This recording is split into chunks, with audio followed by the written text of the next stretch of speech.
Welcome to the deep dive. Yeah. So you're starting a new course this week, which is exciting. Yeah, definitely. We thought, okay, let's try and give you a bit of a head start. We've gone through some of your course materials. Specifically that CausalML book 2022.pdf, the excerpts from it. Right. And pulled out some key ideas to hopefully give you a good grounding. Yeah, the goal isn't to make you an expert overnight or anything. No, not at all. It's more about setting the stage. Our mission, you could say, is to surface these fundamental concepts around prediction and causal inference. So you have a framework in mind as you go into the lectures and readings. Make it less overwhelming. Exactly. Think of it like getting the map before you actually start the hike. You see the main landmarks. Okay, good analogy. Let's dive in then. The book kicks off with predictive inference, which at its heart is really just about using information we have to make an educated guess about something else, right? Yeah, pretty much. The classic example is trying to predict someone's wages. Based on what? Like their education level? Education, years of experience, things you can observe. You see those characteristics, and you try to predict an outcome. And the basic tool for this, mentioned right away, is linear regression. Yep. Good old linear regression. It's basically trying to find the best straight line through your data points. The book calls it the best linear prediction problem. Right, which is a good way to put it. You're finding the linear approximation that gets you closest, on average, to the actual outcome given your inputs. Even if the true relationship isn't perfectly linear. Exactly. It's often a very useful approximation. But we can sometimes do better than just a simple straight line, even with linear regression, by using constructed features. What's that about? Yeah. So instead of just plugging in, say, years of experience. You might transform it. Right. You could use experience squared, for instance. That lets your model capture diminishing returns, maybe, or the idea that experience matters differently at different career stages. Okay, so the effect isn't just constant. Or you could use interaction terms, like maybe experience matters more for wages if you also have a higher level of education. So you'd multiply those two features together. Exactly. It's about engineering more informative inputs from the raw data you have. Got it. Okay, so we build this prediction model. How do we know if it's any good?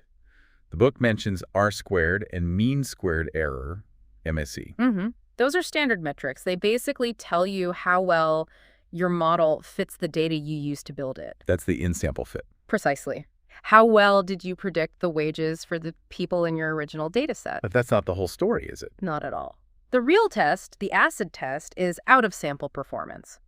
How well does your model predict wages for new people it's never seen before? Because otherwise you risk overfitting. Oh, yeah. Overfitting is a huge trap. It's like you've memorized the answers for one specific test. But you haven't actually learned the material. Exactly. So when you get new questions, new data, your performance tanks, your model learned the noise, not the signal. And this overfitting problem gets worse in high dimensions, right? When you have tons of potential predictors. Definitely.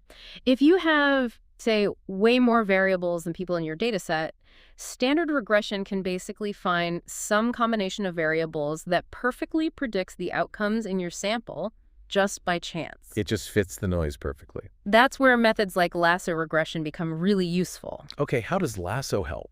Lasso adds a penalty that encourages the model to use fewer predictors. It actively tries to shrink some of the estimated effects, the coefficients, all the way down to 0. So it does variable selection automatically. Exactly. It helps sift through potentially hundreds or thousands of variables and picks out the ones that seem most important, ignoring the noise. Remember that simulation example? Yeah, where it correctly identified the few true predictors. Right. While setting the coefficients for all the useless ones to 0. Okay, that makes sense. How does it compare to ridge regression? That was mentioned too. Good question. Ridge also adds a penalty to prevent overfitting, but it works a bit differently. It doesn't zero things out as much. Generally, no. Ridge tends to shrink all the coefficients towards 0, but it rarely makes them exactly 0. So it doesn't perform the same kind of explicit variable selection. When would you use ridge then? It can be better when you think most of your predictors probably do have some small effect, a dense model situation, as opposed to lasso's strength in sparse situations where only a few predictors really matter. And deciding how much penalty to apply in lasso or ridge That's where cross-validation comes in. Exactly. You don't just guess the penalty level. Cross-validation is this clever way of splitting your data, training the model on one part, testing on another, rotating this. To simulate how well the model performs on unseen data for different penalty levels. Right. And then you pick the penalty level that gives you the best predicted out-of-sample performance. Okay. The book used that wage prediction example to show this, comparing a basic model to more flexible ones.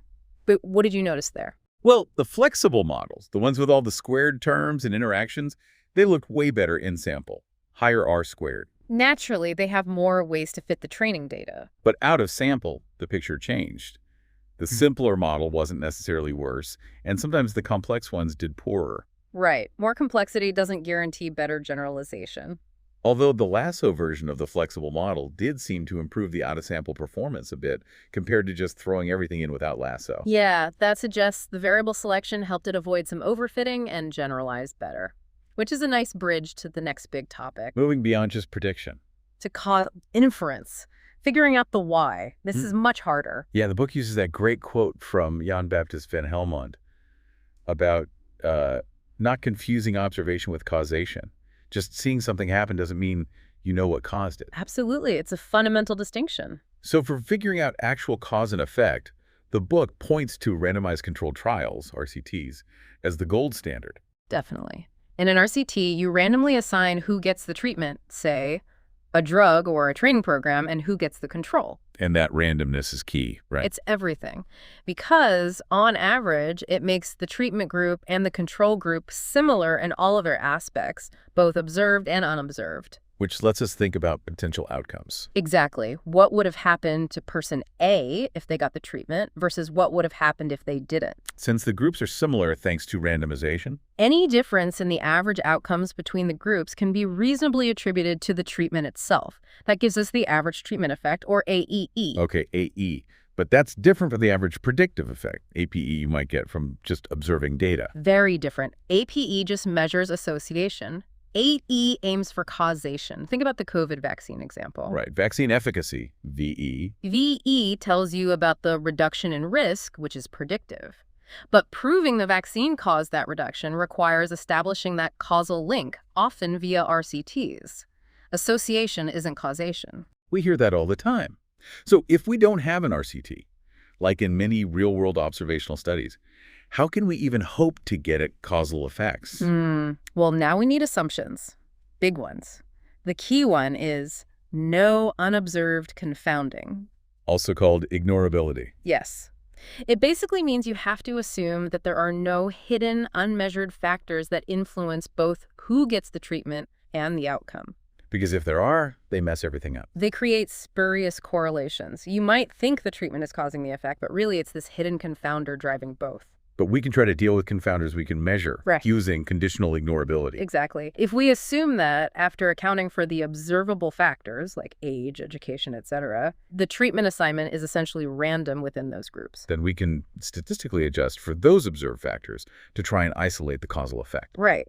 And directed acyclic graphs, or DAGs, are super helpful here. As a visual tool? Yeah, they help you map out your assumptions about how different variables influence each other. Treatment, outcome, confounders. And they help identify these backdoor paths. What are those again? Think of them as non-causal routes in your diagram that connect the treatment to the outcome through common causes, the confounders. They create an association that isn't the direct causal effect we want? Precisely, and the backdoor criterion gives you a rule. If you can find a set of observed variables that block all these backdoor paths, by conditioning on them, statistically adjusting for them, then you can, under assumptions, identify the causal effect. The 401k example Daegu showed paths going through worker traits or firm characteristics. But what if there are unobserved confounders? Factors we didn't measure that create a backdoor path? Then we're still potentially biased. We can't adjust for what we can't see. That's the fundamental challenge of causal inference with observational data. So are we stuck then? Not entirely. There are more advanced methods. The book briefly mentions instrumental variables as one way to potentially handle unobserved confounding. Okay, something to look forward to later in the course, maybe. Exactly. It involves finding a variable that affects the treatment, but not the outcome directly, except through the treatment. But yeah, more on that later. This all leads nicely into the last part we wanted to touch on. How modern machine learning, ML and AI, are changing the game in causal inference. Yeah, this is a really exciting area, especially with the kind of complex, messy, high-dimensional data we often have now. Text data, images. The toy car example was cool. Using AI on the product descriptions. Right. Using natural language processing to analyze the text descriptions of toy cars. To control for confounding. Exactly. Maybe subtle features described in the text, like vintage style or remote controlled, affect both the price and how many units sell. Traditional models might miss that. But AI can pick it up from the text, helping get a cleaner estimate of the causal effect of price on sales. Precisely. It helps control for confounders hidden in unstructured data. And the book mentioned embeddings, word2vec, Elmo, BERT. Those are ways AI turns text into numbers. Sort of. They create numerical representations vectors, where similar words or texts have similar vectors. It captures semantic meaning. Allowing you to feed that rich information into your causal models. Exactly. You turn unstructured data into features you can use for adjustment. And then there's double debiased machine learning, DML. Sounds fancy. It is pretty clever. It's a framework that lets you use flexible ML methods like lasso or random forests or neural nets to model the complex relationships in your data. But it does it in a specific way to get reliable causal estimates, even with many variables. Yes. It involves modeling both the outcome and the treatment using ML and then combining them carefully. It relies on a property called Neyman orthogonality. Orthogonality. Basically, it makes the final causal estimate less sensitive to small errors made by the ML models used in the intermediate steps. It adds robustness. So you get the flexibility of ML for prediction, but still get valid statistical inference, like confidence intervals for your causal effect. That's the goal. It allows us to bring powerful predictive tools to bear on causal questions in complex, high-dimensional settings. Okay, wow. So just to recap for you, the listener, as you start this course, we've gone from basic prediction with linear regression. Through the challenges of overfitting and high dimensions, bringing in tools like lasso. Then made the jump to the much harder world of causal inference, thinking about RCTs, potential outcomes, and the crucial assumptions like ignorability. Using DAGs to map out confounding and acknowledging the problem of unobservables. And finally, seeing how modern ML and AI, with techniques like DML, are offering new ways to tackle these causal questions using richer data. It's a lot, but hopefully this overview gives you a really solid map for the territory ahead in your course. Yeah, think of these as the core themes you'll keep revisiting. Prediction versus causation, the role of assumptions, how we handle complexity. Absolutely. Keep these distinctions in mind. When are we just predicting and when are we trying to understand why? It'll really help navigate the details. So, as you dive into week one, maybe keep this question simmering. How can we best combine the predictive power we see in modern AI with the careful reasoning needed to make strong causal claims? That blend is really where the frontier is. Well said. It's an exciting field to be learning about right now. Definitely. Okay, that's our deep dive to get you started. Hope it helps with the course. Thanks for tuning in.